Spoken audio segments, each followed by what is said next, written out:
কালকে ঠাকুর দেখতে গিয়ে কিনে আনলাম বিরিয়ানি, চাউমিন।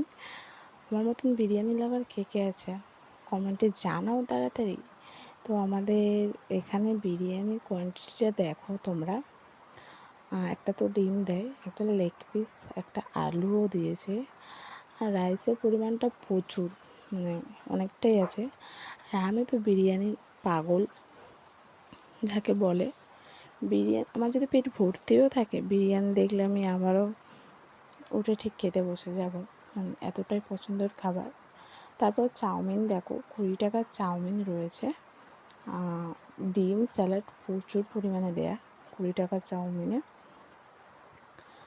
আর আমার যদি কোনো ভাতে যদি একটু বিরিয়ানির মশলা সেন্ট ছুটিয়ে দেয়, আমি বিরিয়ানি ভেবে ভেবে খেয়ে নেব, মানে এতটাই পছন্দের খাবার আমার একটা। তো আমি তারপর নিয়েছি স্যালাড নিয়ে নিয়েছি। তো তোমরাই দেখে নাও রাইসটা কতটা, আলু একটা কি বড়, লেগ পিস, ডিম শুধু 50 টাকা। ঠিক আছে, টেস্টও পুরো দারুণ হয়েছিল।